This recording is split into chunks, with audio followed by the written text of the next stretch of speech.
All right. Good morning, everyone. And if anyone is joining from Asia, good evening. First of all, Happy New Year, everyone. This is Jayesh. I'm the Executive Director for Arkansas Association of Asian Businesses, and we are in the final session of 2025's Arkansas Asia briefing. If you're joining in for the first time, to give you a little background about the AR Asia briefing, we do it once a quarter where we talk about the latest things or things that can help you grow into your business or get more aware of the culture around you. Today, we have really great topics to talk about that. Um, we have two great topics, but let me first introduce to our first speaker, right? Gabe Holmstrom. He is the principal at Capital and Maine, where he specializes in government relations and strategic communications. Many of you may also know him from his impactful leadership with the Downtown Little Rock Partnership, where he championed the development and historic preservation. Gabe has a unique ability to translate complex legislative policies into the real world impacts for business owners and developers.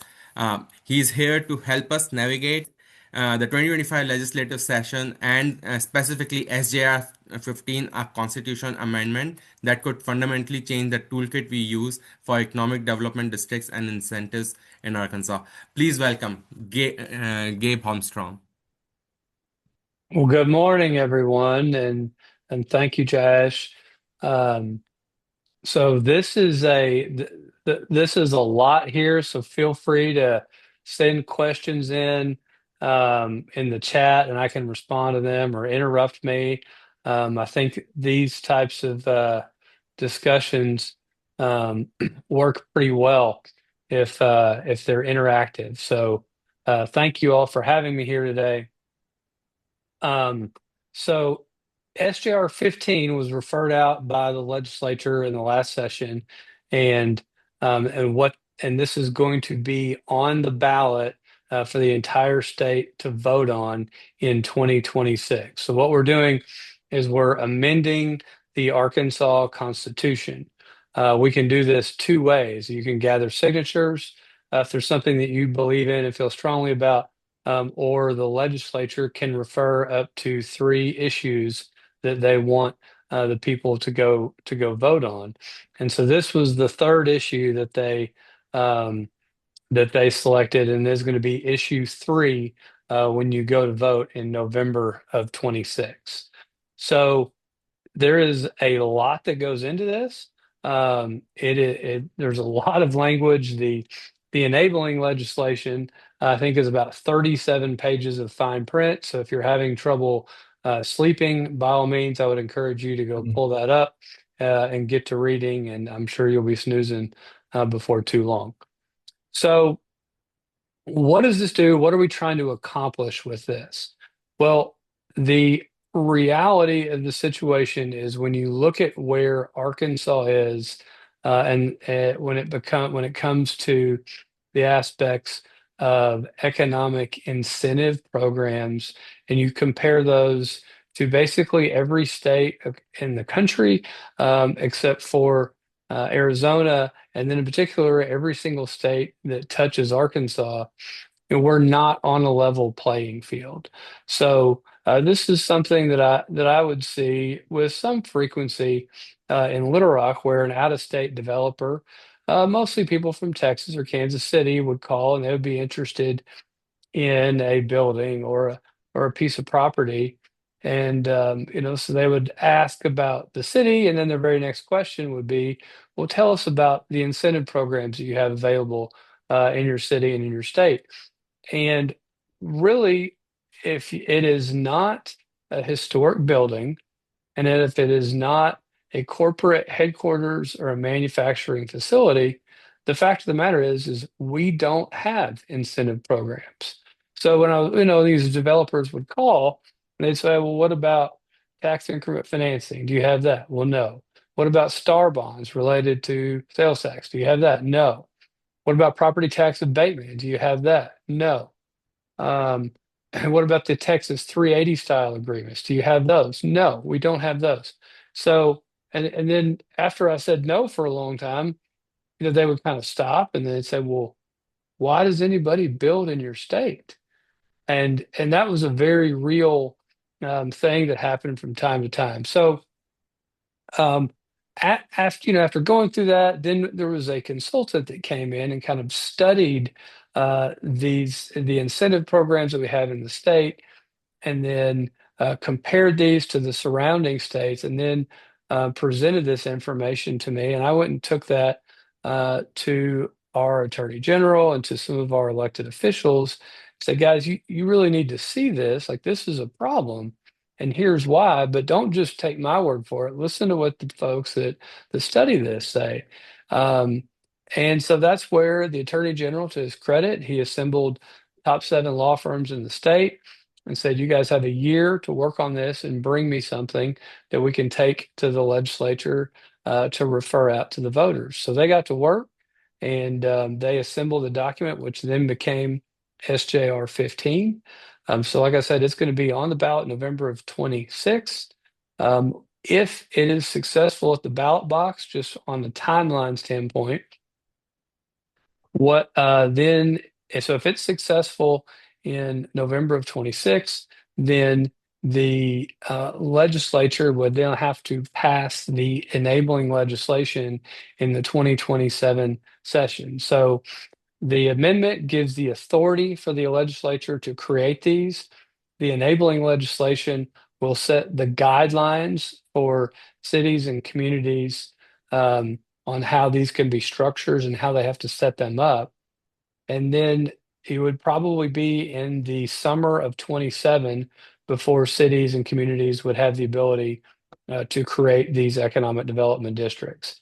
And then it's important to note that each individual community can set up their district how they want it to be structured. So how one looks in Paragould, for example, doesn't have to be the same way that one is structured in Little Rock, and vice versa, right? Each local community has the ability to create these and design these to benefit and work towards the needs of their particular community. So having that local flexibility was key when we created this. We also had several tests that we wanted this to be able to overcome when we were designing and drafting this legislation. So we wanted to be able to do the smallest of the small. So, for example, we have a lot of food deserts in the state.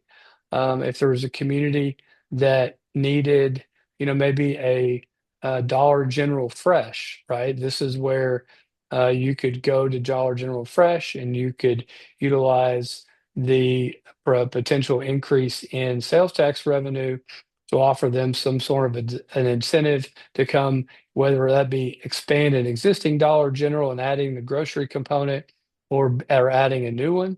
Um, and then, the kind of the second test was like going over to Hot Springs. We have the Army Navy Hospital there, which is a huge challenge.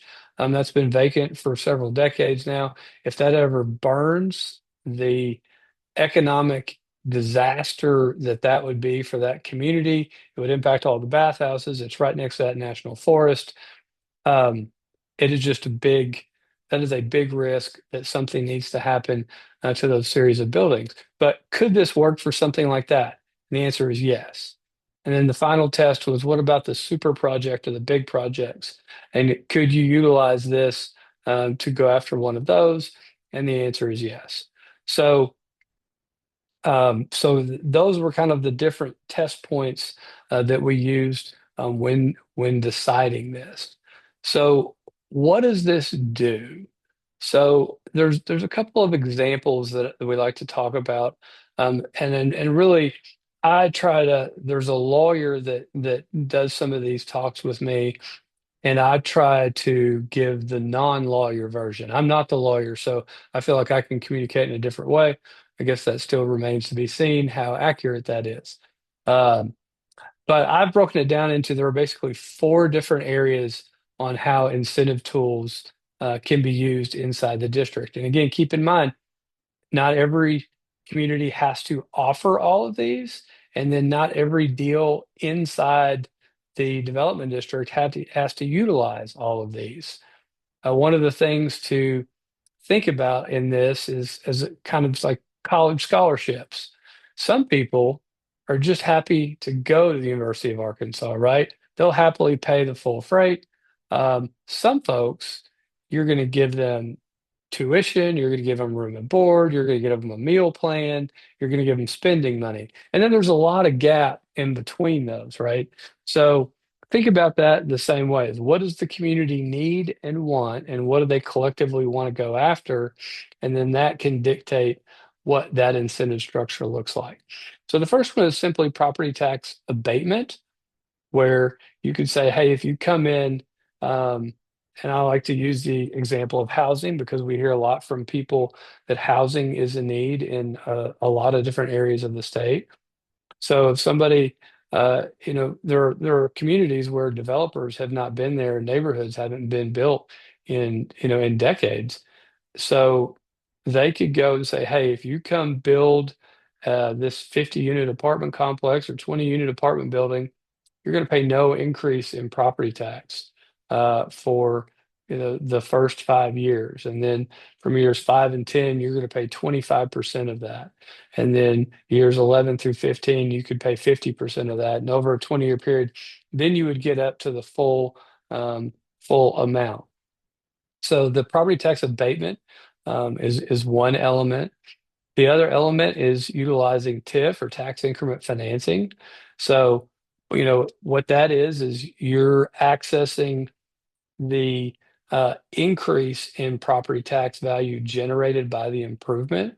So let's say there is a gap in the capital stack there where you need X number of dollars to make the project pencil based on the market rent demand and what the cost of construction.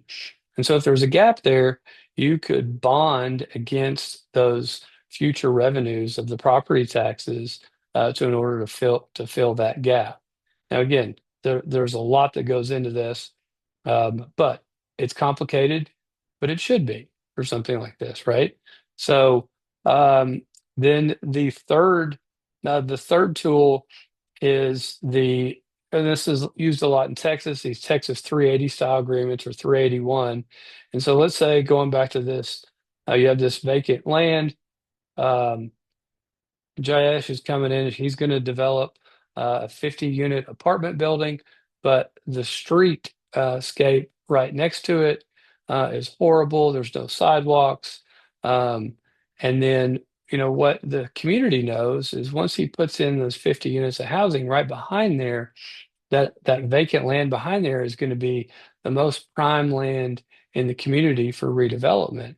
So, what the city can do is say, okay, Jayesh, you're going to put this infrastructure, you're going to build this building, and you have to upgrade your sewer and your water capacity and your other utility capacity. And this road looks horrible.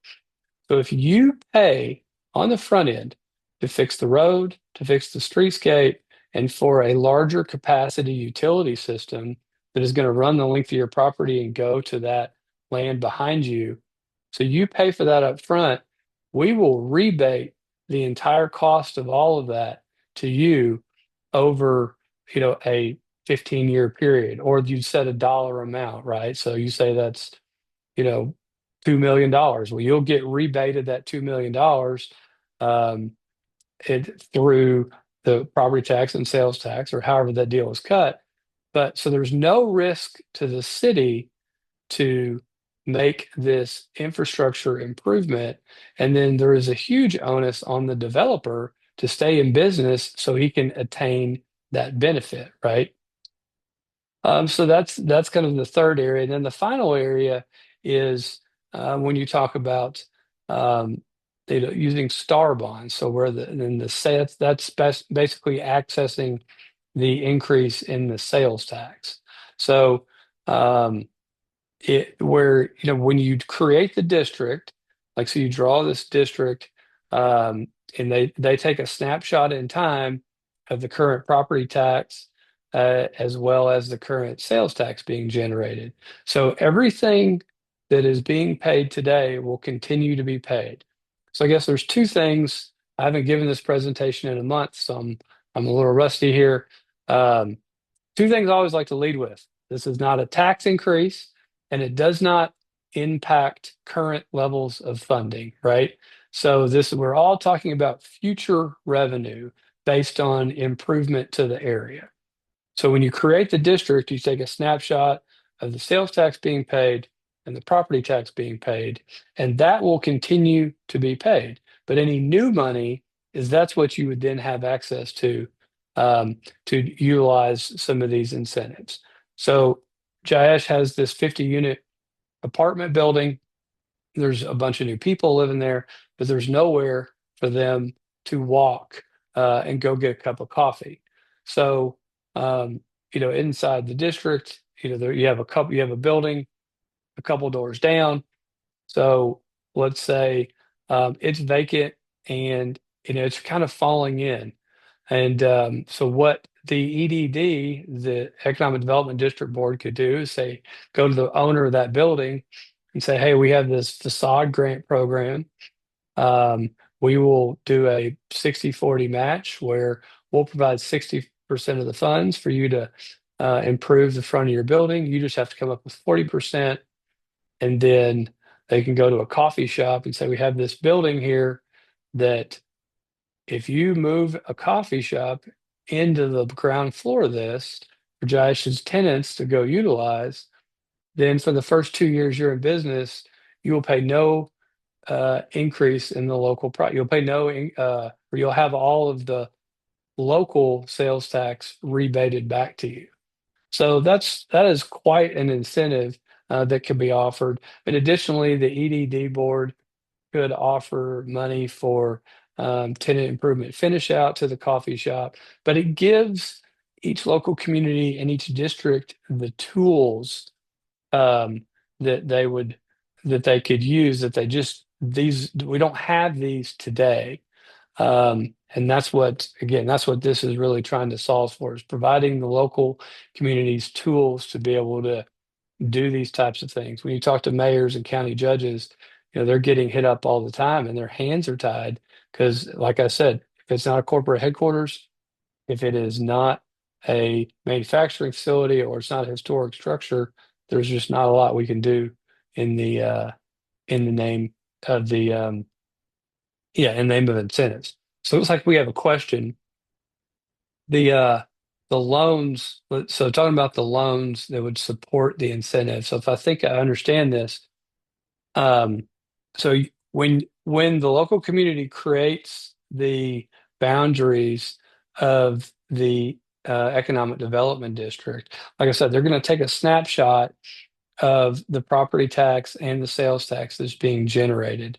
So the new money that comes in, so this is not going to be immediate on day one, but 3 years, 5 years. Like let's say you have a vacant land and then a Chick-fil-A moves in there, right? Well, that's going to be quite a bit of sales tax that's going to be generated. And there's going to be an increase in property tax too.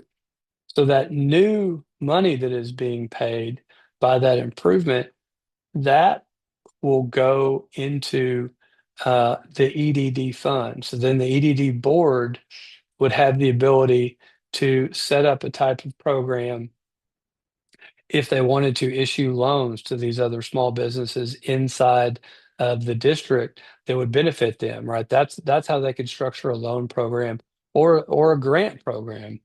So that's where the money comes from. But again, you're not required to do this. You don't have to do this.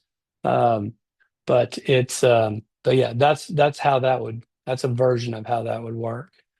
Um, let's say talking about is there any opposition? Again, we're still early in this. We've been, having a lot of conversations with the local leaders and then the real estate community and the banking community. Um, we saw some opposition to this during the legislative session. And quite frankly, this is a very complicated issue. And anytime you're dealing with our tax dollars, it should be, right? Um, so I think there are people that are just fundamentally against incentives, and I recognize that, and that is a valid argument. But the fact of the matter is, we're competing. Every state that touches us has the ability to offer these types of incentives. So if we could say, hey, great, no state in the country can do this, then that's one thing. But as it stands right now, Arkansas and Arizona are the only two states in the United States that don't have the ability to do this. And if you've ever driven to Texarkana, you can see this very clearly, right? So on the Arkansas side, and then you go over to the Texas side, and you can see all the development that exists there. So some to get a flavor for what this looks like, Texas has had these types of incentives on the books. This law has been on the books in Texas since 1989. And in 2021, they 2021 they started requiring communities to publish these deals on the Texas Comptroller's website.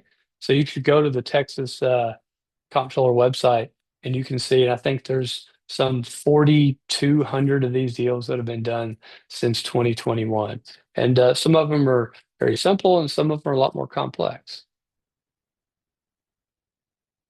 Let's see here. Arkansas tax credits. Josh, if you're talking, I couldn't hear you. All right, sorry about that. I was on mute. Okay, I think given the time, thank you so much, Gabe. I think you can take the questions on the chat for the rest of them. And team, please keep pushing the questions on the chat.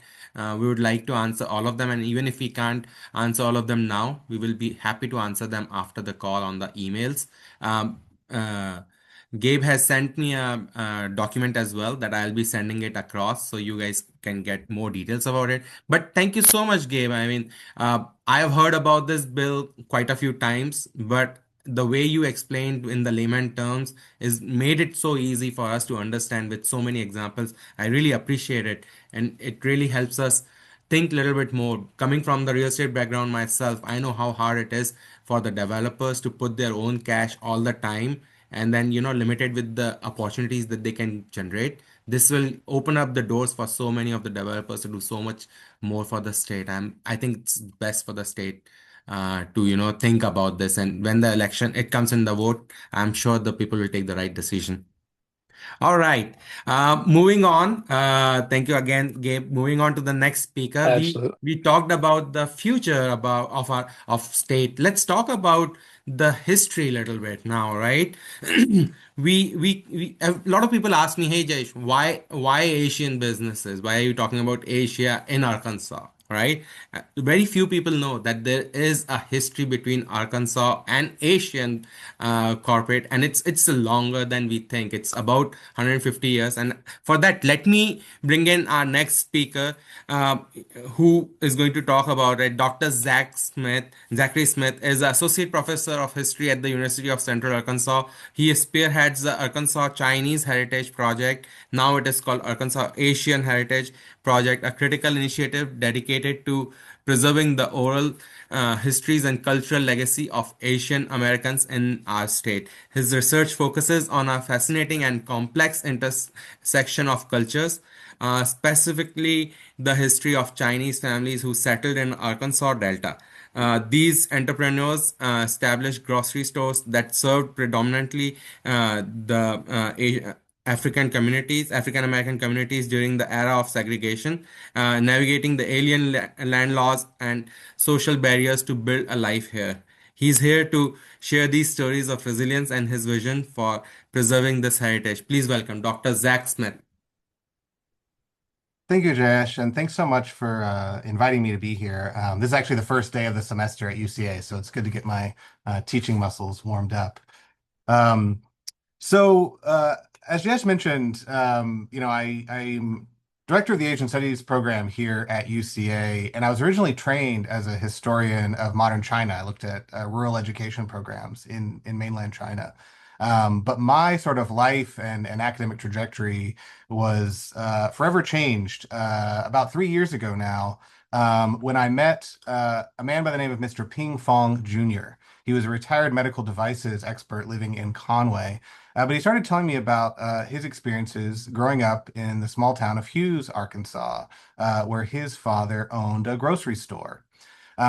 He got me in touch with some other sort of Chinese Americans whose family histories in Arkansas dated back a very long time.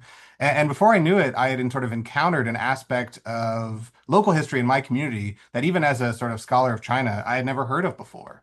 And it's indeed that Chinese communities have called Arkansas home for over 150 years. Uh, a lot of people know about kind of the work that Chinese immigrants played in the construction of the Atlantic Railroad. But in the Arkansas story is actually quite different. In the immediate aftermath of the Civil War, Chinese laborers were recruited to Arkansas to work on plantations, mostly by plantation owners looking for a cheap substitute for agricultural labor.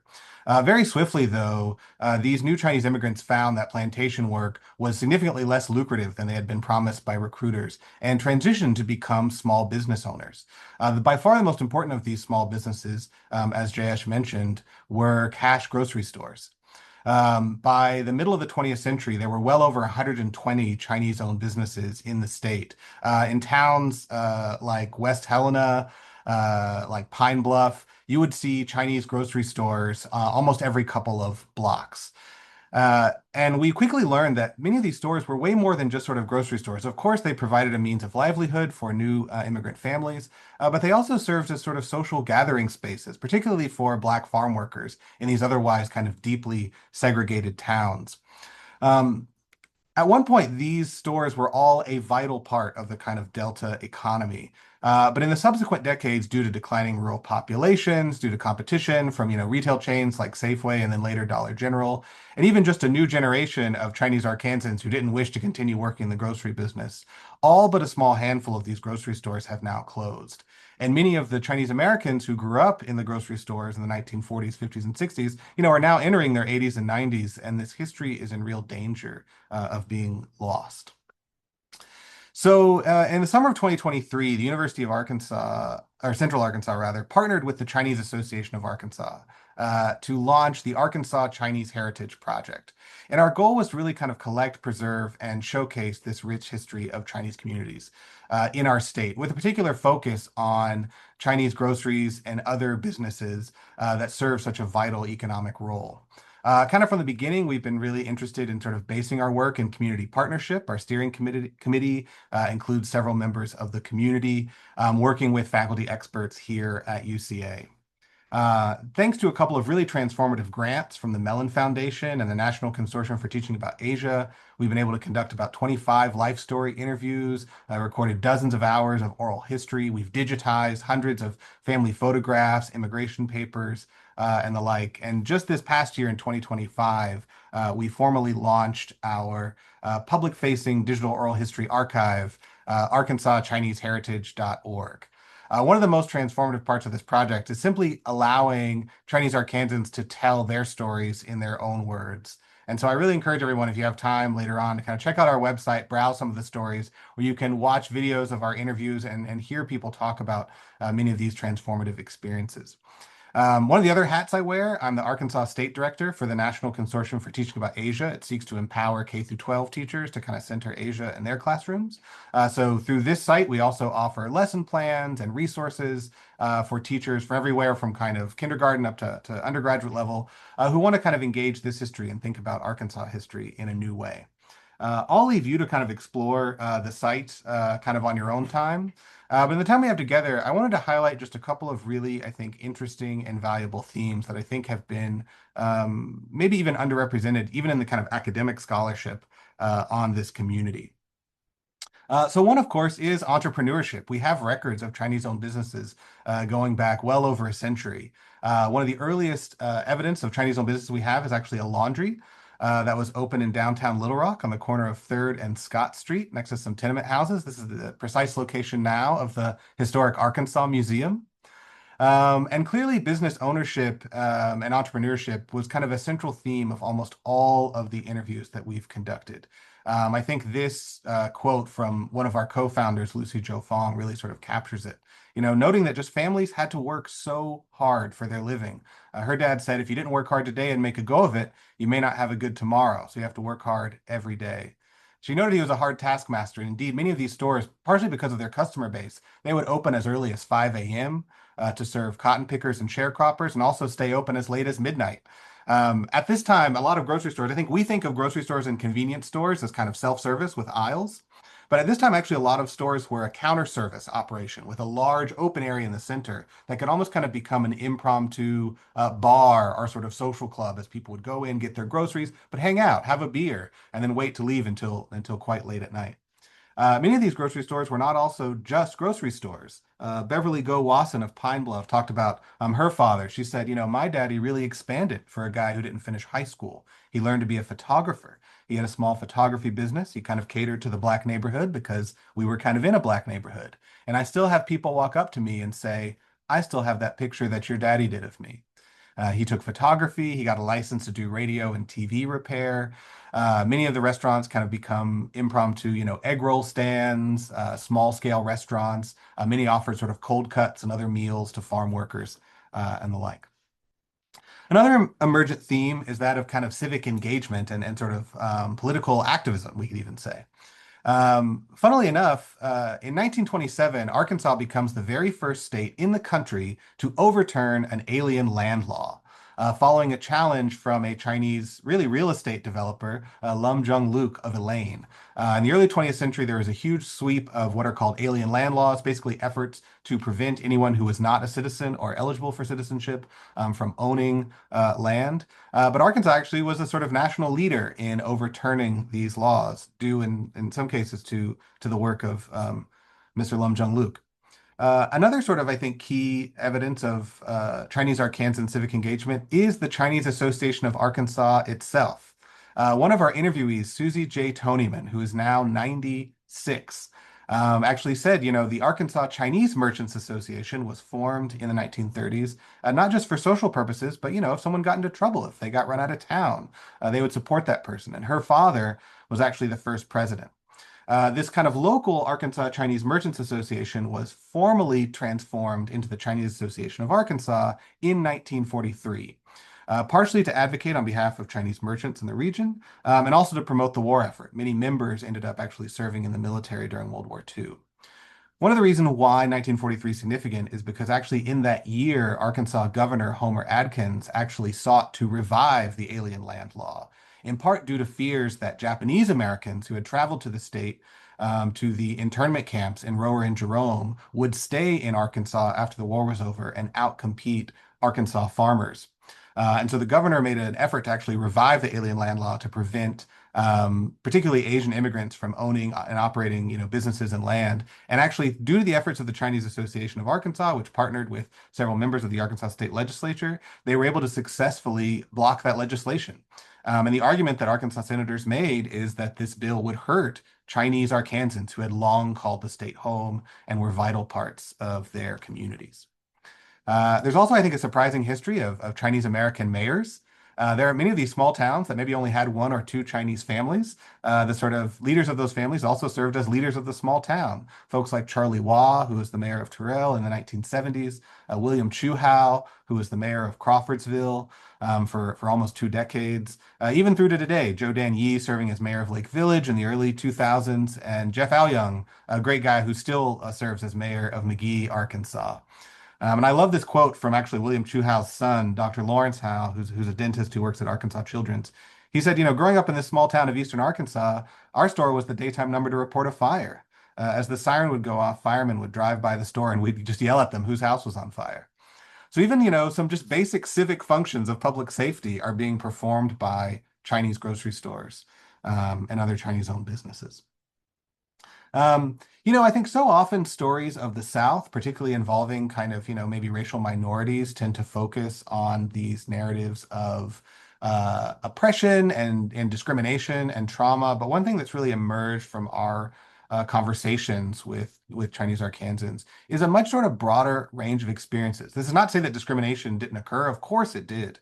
But that many of these families were successful in kind of confronting these discriminatory forces, embracing kind of ongoing trans-Pacific connections, excelling in education and sports. One of our interviewees, his father was a World War II vet who later in life actually developed a career as a kind of a folk artist making paper towel art. You can see an example of that here on the bottom right.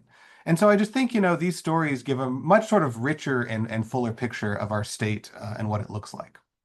I should note that this legacy continues. Although the vast majority of stores have since closed, there is at least one kind of classical Chinese grocery store still open in the town of Earl, Arkansas, that just this year celebrated, or in 2025 rather, celebrated 80 plus years in business. I want to play you a very small clip. I will say the streaming doesn't work, so the video will be a little bit choppy, but hopefully you can hear the voice of Mr. Charlie Young, kind of talking about his store and its role in the community. See, that's the reason the dollar store don't have all these stuff we got. And during my course on Friday, we do fried rice and egg rolls. And we do a big business. And we the only one, we got a customer from West Memphis, Marion, Wynn, and Marjorie come by our fried rice and egg rolls. So, hey, come on in. Yeah. All right. Just come on over here and show you here. He, of course, didn't want to close the store. No, we broke through. This is the next door where we broke through here and gave me 500 more square feet. And then when you can see, this is our hair room. Yeah.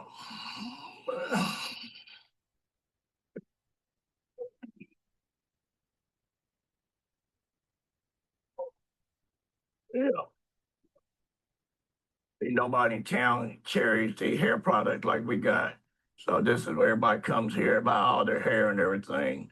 We do a lot of business with the hair products and the health and beauty aid because nobody else has it. We're the only major store in town. Yeah. See, that's right. So hopefully that gives you a sense just of kind of how even to this day, I think Chinese grocery stores are playing an incredibly important role in some of our rural communities. So we've kind of been doing this work for a while, but I want to give you an update on some of the things that are coming this year. This spring, we are actually launching a physical gallery of artifacts, photographs, and artwork collected as part of the Arkansas Chinese Heritage Project, which will be present in UCA's Schiestel Hall, which is the home of our Center for Global Learning and Engagement. This will not only give a chance to kind of for visitors to see kind of artifacts of over 150 years of Chinese American heritage in our state, but also a touch screen to access our digital archive and of course opportunities for kind of community and donor recognition. Also, if you're in the central part of the state, I'd encourage you to come check out a special exhibit on Chinese in the Delta that's opening at the Plantation Agriculture Museum in Scott this March. This is actually being developed as a service learning project with students here at UCA who will actually be working with the artifacts, helping to write the captions and sort of put this work on. I should also say that more broadly, one of my roles on campus is I serve as the Associate Director for UCA's Center for Asian Languages and Cultures. We were formerly a Center for Chinese Languages and Cultures, but are starting this year broadening our scope to include all of Asia. And, I think in a lot of ways, the center of the CALC is very similar to that of the Arkansas Association for Asian Businesses. We are seeking to connect Asia and Arkansas. We do it through speaker series. We offer language learning. We have Japanese and Chinese language programs. We sponsor holiday celebrations. Some of you may know our director, Dr. Guo Zhuang, who has been sort of gathering people for Lunar New Year for many, many years now. Through projects like Arkansas Chinese Heritage Project, we're engaged in historic preservation. We do exchange programs, and we look to sort of partner with community organizations. We have some really exciting work with the Cambodian American Association of Arkansas, and of course, groups like AAAB. So, the thing I would kind of leave you with is just the kind of fundamental idea that, in fact, Arkansas history is Asian American history, and Asian American history is Arkansas history. In a field where Asian American studies continues to focus really mostly on the coasts and on these kind of urban Chinatowns, I think that these stories are crucial reminders of the resilience and ingenuity of Asian American communities in our heartland and in the South. And in a moment where we're still encountering quite a bit of anti-Asian discrimination and fear and anxiety. I think these stories are not only a reminder of the many contributions that Asian Americans have made to our state, but also just valuable stories of how diverse communities come to better understand each other. So I always feel a bit awkward doing this, but if you are interested in kind of donating and supporting to the project, you can scan this QR code. We have been very thankful to benefit from national grants and from community support, but due to recent changes in federal funding for humanities projects and changes in the Arkansas Humanities Council, we have lost some funding that we were expecting, and we're hoping that we will still have support to allow for student internships, conducting of more interviews, and really creating the equipment that will allow us to maintain this history for many years to come. So thanks again to Jayesh for inviting me here, and I would be happy to answer any questions.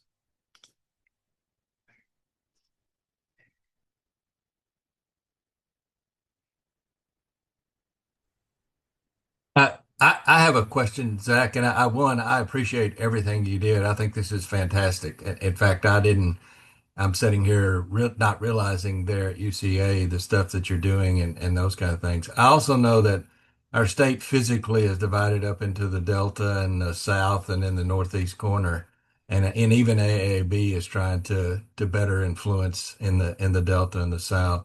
Just curious more from doing some work with some other people in immigration and some other things.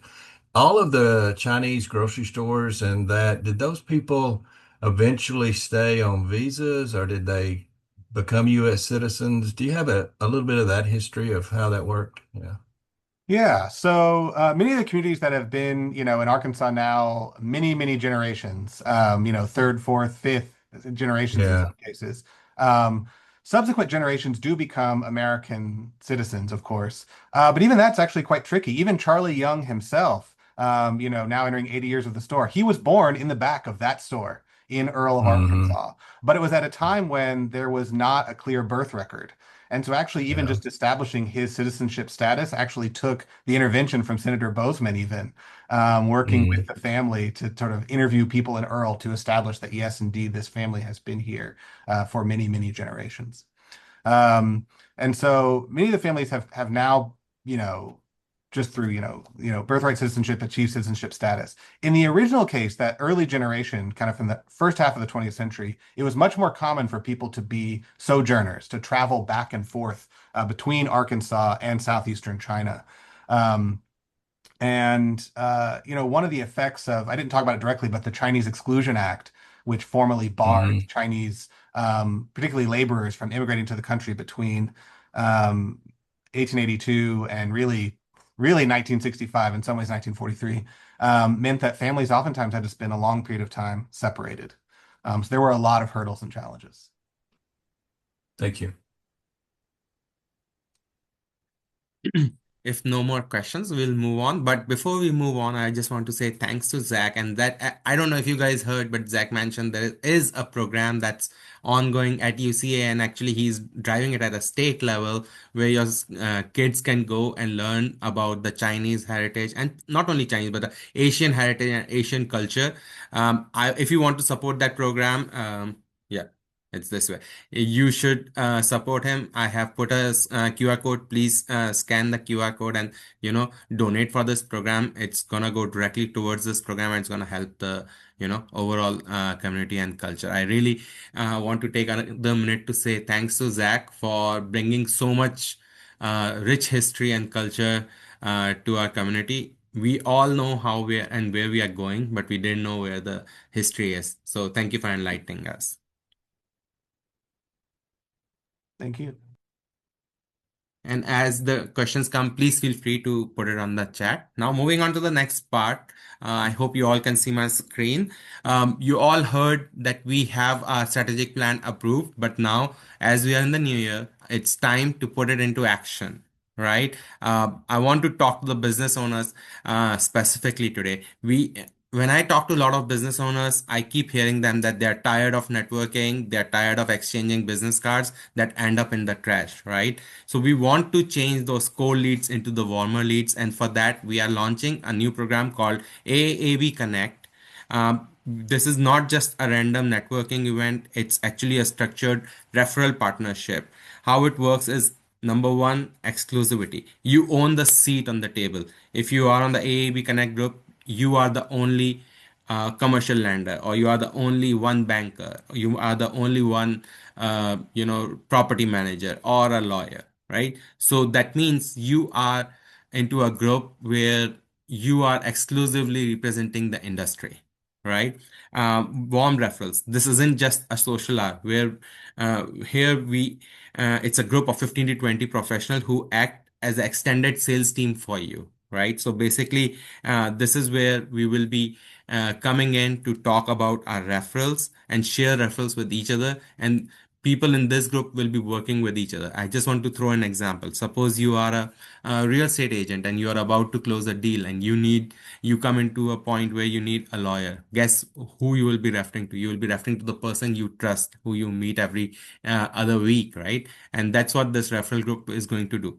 And lastly, this is not just uh, not this is not just an action to um, do something. We are also going to track the actions and the results, and we want to measure the ROI. That means we will be tracking each and every referral that is going between the different parties, and how it is getting close from start to close. It will be 100% tracked. As a pilot, we are launching two groups, one in the lower Delta part, and then another in the Northwest Arkansas. If you know someone, or if you are interested, please feel free to send us email. My email ID is there on the bottom of the screen to get onto the list. And even if you are not in those two area and you want to be part of these AAB Connect groups, send us a note. You could be part of our next set of pilot groups. Any questions?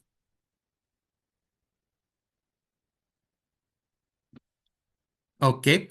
Before I wrap up, I want to open up to the community. If anyone have any kind of a message, or any kind of details to give to the community, anything that's happening around you that you want to share with the group. Um, I just want to say thank you so much to Zach and Gabe for your presentations. You brought a lot of information to all of us that, is actually new and very interesting to hear the story, the history, and that we are still, and thanks to your efforts and UCA, you guys are, still at it. So, thank you so much for being here today.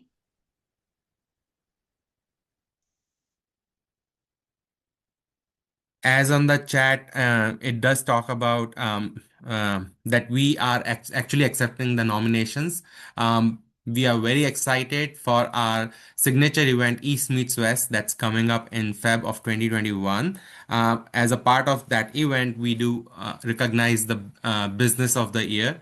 And right now, we are taking the nominations for that. The last day to submit the nominations are Saturday, actually. So if you who think you have had a great year last year in 2025, or you know someone who had a great year, please nominate them. The link is actually in the chat right now. All right, let's wrap up. First of all, thank you everyone for taking your time early in the morning. For some of you who are in Asia, it's late in the day. For joining us for this meeting, and then thanks to Zach and Gabe for opening up and giving us so much of a crucial information that can actually help us grow. Right at this point, I would like to come and request you that can you take a 60-second survey that will help us improve our upcoming sessions as well. And while you are doing that, I want to talk about that East Meets West Luncheon is going to be on Saturday, Feb the 21st. And this time we are moving it into Hot Springs, Arkansas. So look forward for the details. They are coming up in the upcoming newsletter, and you will get a lot of those details onto our social media channels. If you have not yet signed up, I would highly recommend to go ahead and follow us onto LinkedIn, Instagram, as well as Facebook.